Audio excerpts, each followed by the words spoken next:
Okay, so before I got cut off with part one, I was comparing sitcoms or TV shows to pro wrestling because the misconception with all these wrestling fans, like all the real wrestling fans, they look at it as the title belts. If you get the world title, that's the biggest, what they call a push, meaning you're the face of the company. It's the ultimate compliment, like how Mick Foley said, getting an Oscar. Like that they trust you to carry the show by getting the world title. So they bury all these WWE cult fans, because it's like a small cult now on the internet. That's what it's been reduced to. They bury Eric Bischoff and they say, oh, he didn't give anybody world titles. He didn't make new stars. And that's just not true. You got to look at it outside of just that stereotype of how to look at wrestling. See, WCW and ECW took it beyond wrestling. See, WWE had it like, even though it was a kiddie goof show with a bunch of like cheesy stereotype gimmicks, like cowboys and freak, like a freak show circus of his own weird dreams, he still had it like in the sport where if you ever watch boxing, they interview the boxers at the beginning and then they just have the fight. There's no like story like, oh, you stole my wife or this and that. But that's the TV show aspect that ECW and Eric Bischoff's WCW did. So you can't look at it like, oh, he didn't get the world title so he wasn't a star. No, Eric Bischoff, he gave everybody equal time on that show where everybody became a huge star. Just like if you watch a sitcom. When you watch a sitcom, don't certain episodes focus on certain people? Or aren't there lower characters, like where there's the one... In every show, isn't there one main character? Well, that's kind of like having the world title. But don't you know all the other characters? When you watch Seinfeld, you know Jerry Seinfeld's the main guy. And then it's about all his friends, and they're the smaller roles. Or Newman. Think of Newman. His one neighbor, the mailman, you know Newman. Even though he's not on the level of Seinfeld, you know Newman, he's a star.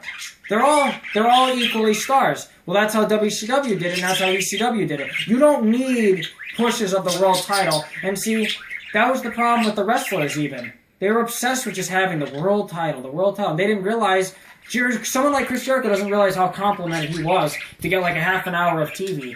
Feuding with the main guy. Bill Goldberg was the face of WCW, and he got to feud with him. And Jericho was just as famous. Everybody knows him from WCW. The Jerichoholics. All that. His goofy smart-ass character. Like a TV show.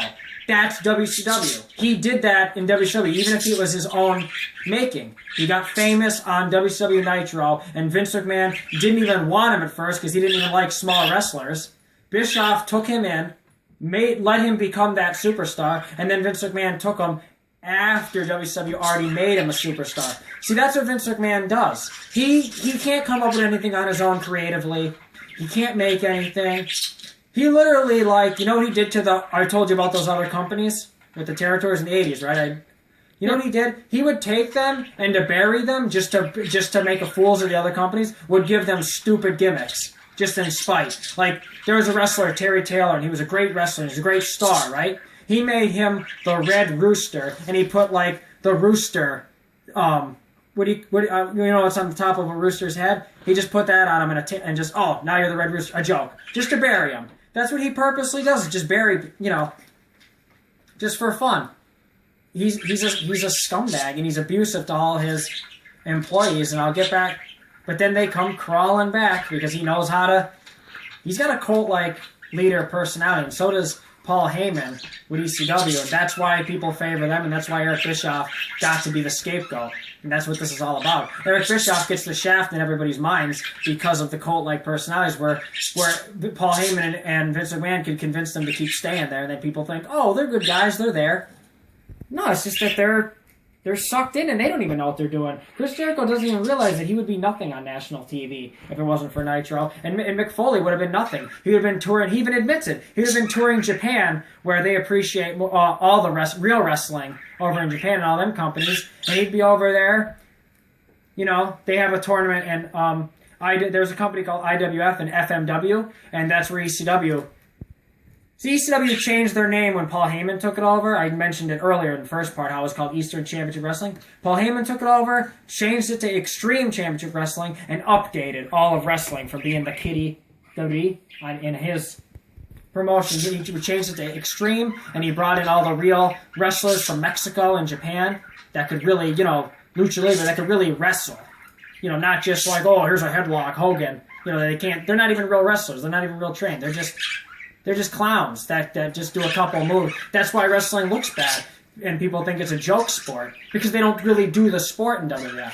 But WCW, even in Bischoff's WCW, he had the great storylines and everything and did a TV show, but he also kept the division serious and he kept the belts and he gave everybody fair superstardom. Even if you were a lightweight and you had the cruiserweight belt. People don't realize. People keep laughing at me when I say this. All those cult people on the internet okay, they don't understand that. Okay, in boxing, Floyd Mayweather is the only guy everybody knows in boxing because boxing's dead and not popular, just like pro wrestling is right now. Well, the only time you hear about wrestling is during WrestleMania time if Rock comes back or something, or Undertaker.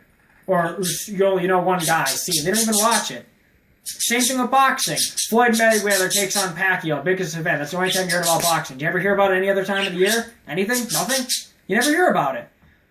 He's not the world heavyweight champion. He's the lightweight or whatever it is, but he's the biggest star in boxing. Does that make him less famous? That's the ultimate point that nobody thinks of. They think about in wrestling, oh, it's not the world heavyweight title, so you're a nobody. That's what Chris Jericho thought. Oh, I don't have the world heavyweight title. It's not about that. If you're the world cruiserweight champion, you are the world champion of your weight class. So WCW is trying to keep it sport, to keep it serious, while Vince's was a kiddie circus where everybody's looking at it like, well, of course they're going to look at wrestling as a joke, where you have all those people like, oh, that's fake and all that. It's not fake. Just because you predetermine the ending doesn't mean it's fake. You can do that in football and still get hurt. You just know who's going to win. You're getting your ass kicked and it's real, but you know who's going to win, and it's like a ballet where you're going through it, but you're really hurting each other. That's what people don't understand about wrestling. But anyway, that's my point, is that all these guys, because of WCW, became national TV stars, all these characters. But Vince McMahon, but they're all convinced because they didn't get the world, because not all of them got the world heavyweight title. Oh, I got fucked over. Not everybody can have the world title. When you're doing a storyline, someone's got to carry the heavyweight title for a long time to keep it credible, because if everybody won it every 5 seconds, would the title even have meaning? No, it would just be a joke. So people hypocrite everything they say. They don't realize that WWF in the 80s, nobody could beat Hogan. WrestleMania is their big event every year, once a year. From 84 to whatever, from 84 to like 92, it was nothing but Hogan. Hogan had the title. He shoved it down everybody's throat. He's the only guy to ever win, and nobody could beat him. Ultimate Warrior beat him once, and then Hogan got it back anyway. There's no... So why does Vince get off the hook in the sense that he never pushes anyone? The only champions he mainly ever had was Hogan, Rock, Austin. It's the same old couple guys. And their guys become big stars without having the world heavyweight title. Everybody, if you follow wrestling, you know all the wrestlers that didn't get world titles. So it's a bunch of bullshit. Sorry. So that's just unfair because people keep looking at it in that pig-headed title. You got to remember, it's not wrestling anymore. It's not like you're winning the Super Bowl. You're not playing at the Super Bowl to win that NFL championship, because that's what it really is. You don't win a Super Bowl. But anyway, you play at a Super Bowl. I hate it. People don't get that. But anyway, that's what's funny to me. So Eric Bischoff gets buried for what? Doing a storyline. Okay, they did this epic storyline, which was really cool. I was telling you about the NWO in part 1, when they were this hostile takeover, and they were the rival company. And they had it first where they invaded WCW, and they were from... I'll show you. All right, I'm going to read you this, what Mick Foley says about the truth on Vince McMahon, how he's not... And then we're going to go to the videotape to hurry this up. All right? Okay, so... Mick Foley talks about when he's coming into WWF, and he was Cactus Jack in WCW, and then he was in ECW as Cactus Jack, which was Cactus Jack was kind of like a serial killer, mercenary type character. I don't know, like he was originally Cactus Jack Manson, named after Charlie Manson. That was the gimmick, he was But anyway, so... The mankind you know today is not what Vince wanted. See, Vince is an uncreative idiot. Anything that ever became good, like Stone Cold Steve Austin and The Rock, was a complete fluke because they either fought to get it changed and he didn't even really want it and hated it because it wasn't kiddie, or an accident, or he had to because WCW was kicking their ass. or whatever. So anyway, I'll even prove it for you in exact books. So okay, I know this is gonna take long, but this is important. All right. Where the fuck am I? Okay. Sorry. So he starts out, and I wish you could see the writing so you know I'm not lying. I want people to see the writing so they don't say, like, oh, you're making it up. Vince is a genius. Vince is an idiot. And even Mick Foley, his most trusted employee, says that. So he says, so my decision to meet with the World Wrestling Federation, WWF, came down to two simple reasons.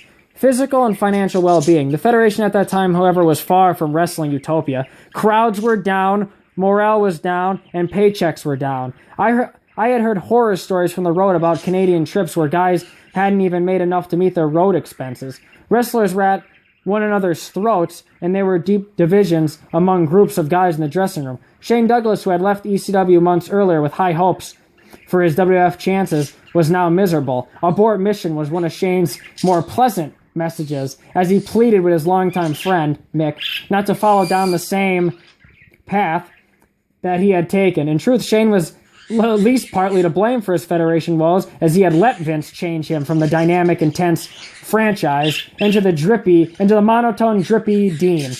Alright, so you see that I'm not lying, right? You see the exact wording on camera, correct? Yes.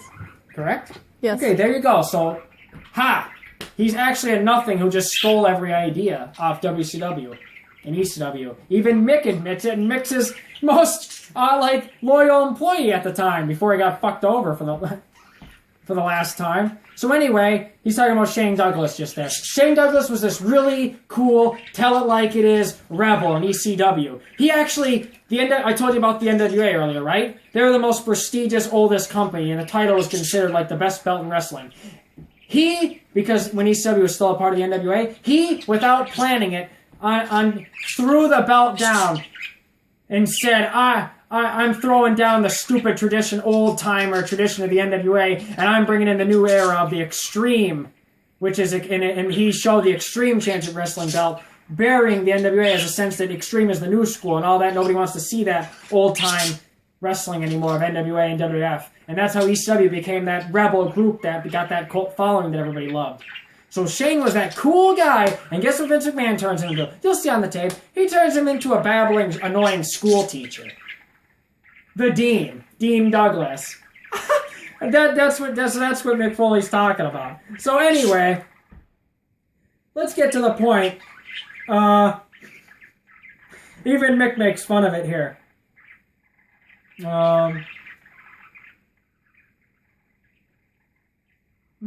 Sorry. The old-time promoters felt that Vince turned his beloved sport into a circus, which he did. See, WCW and ECW proved that wrestling can still be credible and not be a kiddie clown show like Vince makes it, and still have the sport of wrestling.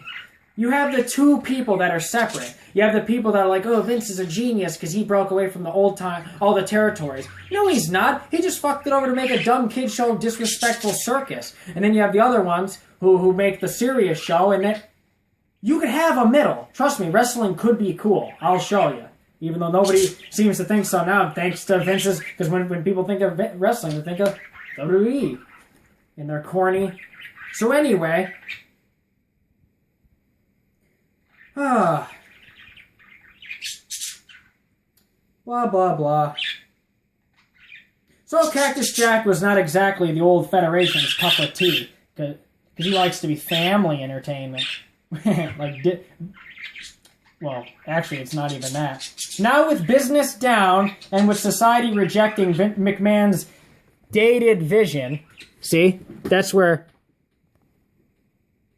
There. Like I'm lying. It's in the books, people, and everybody kisses Vince McMahon's head. He's nothing. He fell apart, and he just, I'll rip off WCW and then live off it now. So there's your truth right there. Do I even need to go on? He talks about how Vince McMahon wanted to call him Mason the Mutilator. and instead of Mankind, and Mick Foley had to convince him to make it Mankind. And you pretty much get the point that Vince McMahon is an uncreative idiot who steals everything, and you should not watch the WWE because they just did nothing but ruin wrestling. You don't even need to go on, even Mick says it. Alright, so we're going to go to the videotape for even more proof. It's just the truth. Oh wait, no. One last thing. Let me just break each...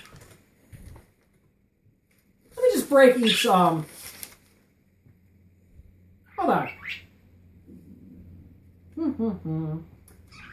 Let me just break down a couple misconceptions. Okay, we can go to the video. I will cover it. Here's one last thing before we go to the videotape for proof. Okay, he was in the beginning stages of spicing up his product. In some ways, it was blah blah blah. In some ways, just bringing in Cactus Jack was evidence of the Federation's new attitude. See, Vince McMahon steals all of Eric Bischoff's ideas right there, right at the same time. But you know what he does? He copyrights everything by just saying, "Oh, it's attitude." So watch how he steals everything to exact. He wouldn't even be around. He'd be gone. So let's go to the video. Okay. All right, so you see him right here, Razor. Vince McMahon, he was a huge star in the AWA, which I told you was one of those companies, and Vince McMahon now likes to convince everyone that, oh yeah, they were nobodies, I made them. He turned Scott Hall, that was his name, into a Cuban guy like Tony Montana. He turned him into a Cuban named Razor Ramon. And the 1, 2, 3 kid, and look at the smoking guns. This is like I told you. It's always a kiddie product with cheesy gimmick names and cowboys. Later on, Billy Gunn right there, will be in D-Generation X that everybody knows of, which is the NWO ripoff. You know, D-Generation X, suck it. Yeah, they stole all that from NWO. Right after. See, this is the product right here. This kiddie product. This is the show right before. See the red, white, and blue? It still looks like 1984. This is 96. Okay? That's how long Vince McMahon was doing the same old thing that we were talking about, how it got completely, even Mick said, nobody was even watching. So, okay, this is Raw. Remember I told you... Here, hold on. Okay, let me show you. Okay, here's how Vince McMahon makes money off WCW. Because now... he owns the footage in the name of WCW. So, he made a tape about the rivalry. Raw versus Nitro, which was the big... On Monday night, both of them competing for ratings. And it was the biggest deal. When I was a kid, it was Raw and Nitro. There's Eric Bischoff. There's Vince McMahon. The Monday Night War. So he sells this tape to make money off the pat. That's all he does. So, the Monday Night War, even though it's not a war, because, okay... Correct me if I'm wrong, Your Honor, but if you're in a war, or say like a presidential debate, isn't there Republicans versus Democrats? Yes. Not Democrats versus Republicans? So Vince McMahon literally copied everything Eric Bischoff did right at the same time, and they're isn't it not a war if he's just pretty much already lost if he had to copy? Yes. So everybody thinks, oh, it was this war and Vince won it. WCW sucks. That's what any WWF cult member would tell you. All those stupid fans that don't know anything. But he copied everything from him when they're competing at the same time. So how is that a war? You already surrendered your old kiddie product and made it his. Look, oh, there's Austin in the beer. Yeah, that's what the NWO does later on. Okay, I'll show you. Okay, so here they are. Here's the show out of date. Look at their blue cage. They have to take the whole half an hour of a show to put up the cage. This is Raw. Okay, so they're killing time, showing pay-per-view, doing different things. Well, here's 3 weeks ago. This is, all right, you got to remember, Nitro at this time, remember, they're competing at the same time. Nitro right now is 2 hours long, and they're giving you 2 hours of fresh material.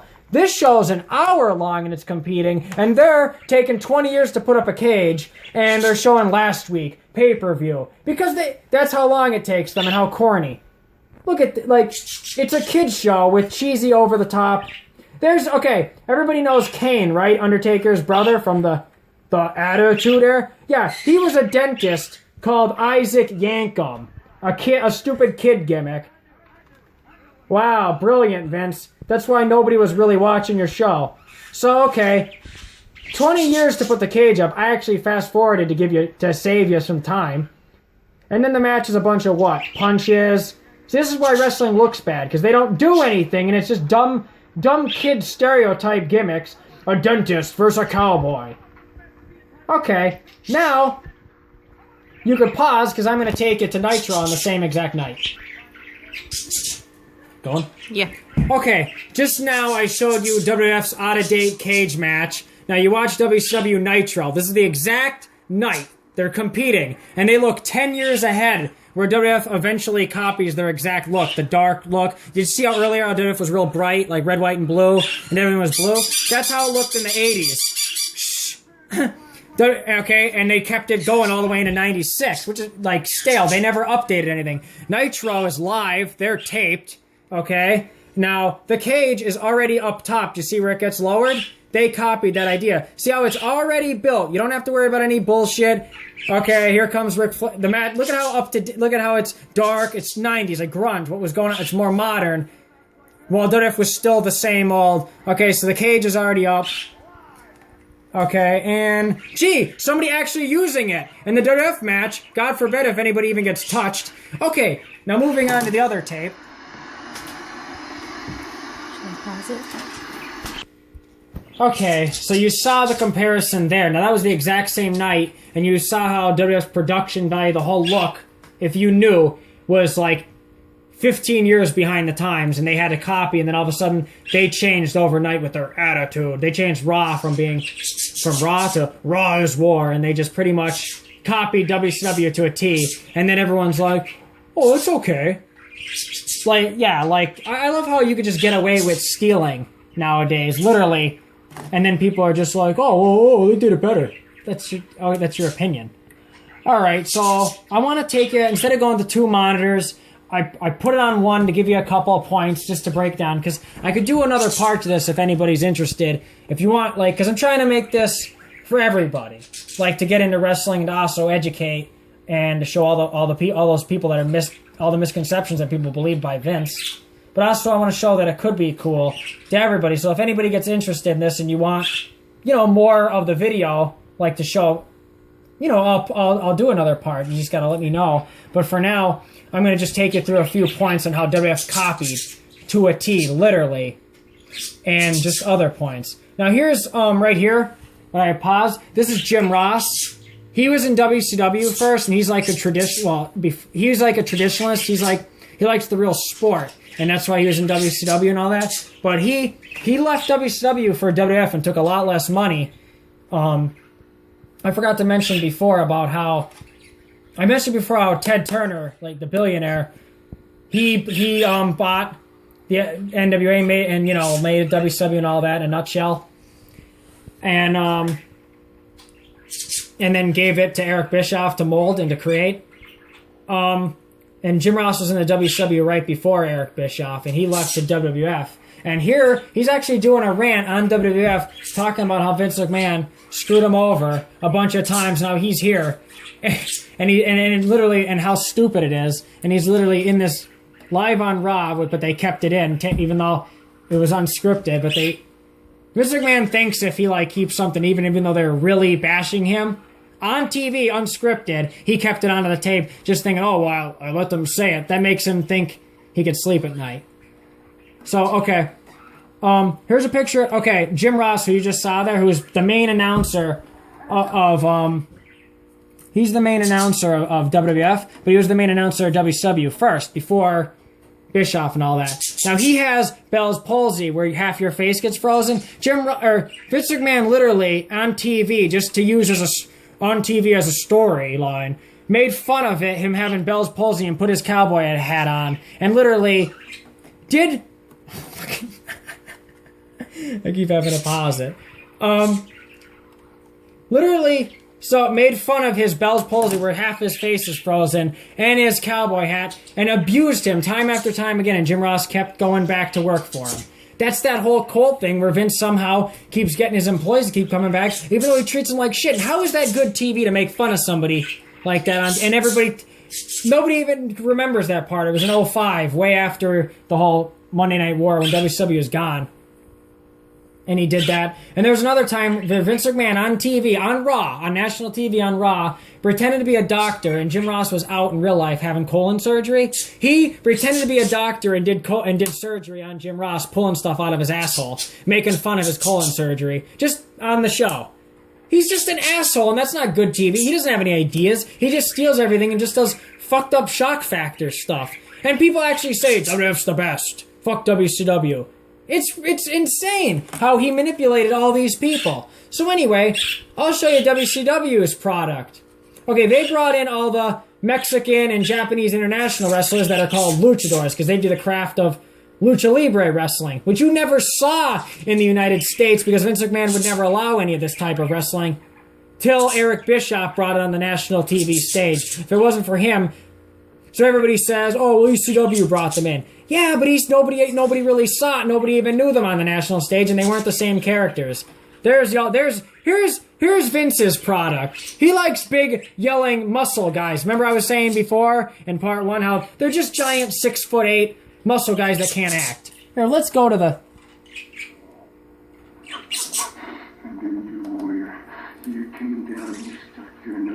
They can't act, they just ramble, yelling because he can't act. That's it, that's the story. It doesn't happen many times, and you won't get away with it. Now you want to stick your nose in my business while I am. Alright. I'm begging you to follow Warrior. This is WWF's brilliant. They just get big guys to just growl. Here's the Ultimate Warrior who can't act. He has to look off the camera because he's shy, and he doesn't even know what the fuck he's talking about. Hold on, where are we here? I think I put Ultimate Warrior before this. Okay, now everybody knows the Ultimate Warrior, but they don't. But here's how much of a joke he is. He's just a screaming idiot who can't act, and he's an asshole in real life. Before. You know, brother, there ain't gonna be room for me and all the warriors. No through the pain and the power of the warrior. That's their storylines. They just have a guy with a background, ramble. He's the ultimate. That's it. And he has to go off camera to the side because he can't act. That's all WWF had. They didn't have normal-sized men that could act or that are good. So, okay, fast forward to WCW. They bring in all the international wrestlers like Eddie Guerrero, Rey Mysterio Jr. They make them into superstars. Now people know them for being in WWE. But WCW, like I said earlier with Jericho, turned them into household names with their personality. And Vince McMahon just stole them after they were made famous and he didn't even want them. That's how much of a scumbag Vince McMahon is. Okay, so you'll see some lucha libre wrestling here in this clip on the difference between how Vince's is just a punch fest, where wrestling looks dumb, I'm mad, I'm gonna punch, and how you'll see real wrestling moves here. Now, I know it's starting out a little slow, and the announcing actually talks about real, but you can't hear it, but Mike Tenay on the WCW announcing actually talks about real history in the wrestling and real other companies, while Vince pretends the others don't exist. See, you'll see a hip drag. Now, I know you'll get the point. Now, this is all shit that you didn't see on national TV. You never even would have seen or heard of if it wasn't for Eric Bischoff. Now watch this, that's a head scissors. He used it to flip him. Now watch all that athleticism, that athletic brilliance that people can't do and how wrestling is considered a joke. It's incredible. Now watch what they do. Real wrestling. Watch. Boom. That's called a Hurricane Rana in Spanish. That's all terminology that you wouldn't even have seen if it wasn't for WCW bringing it in on national TV, like I said. That was... Watch. And thanks to Eric Bischoff. Not Vince. If it was for Vince, you would have never had any of this. So watch all the nice flips, all the different counters. You know, it's a real... great, athleticism and a great sport, but people see it as just some joke because of Vince, because he barely does any real wrestling. If he did, he just stole these guys for a time being, and then when WCW was gone, he just went back to his old format. That's the problem. So watch. I don't mean to keep this going too long, but I just want to show you that you get the... Now watch, he was going to drop him, and he reversed it, Ray reversed it, and pinned him. You see that type of... Okay, that's just what I wanted to... Pause it? Yeah.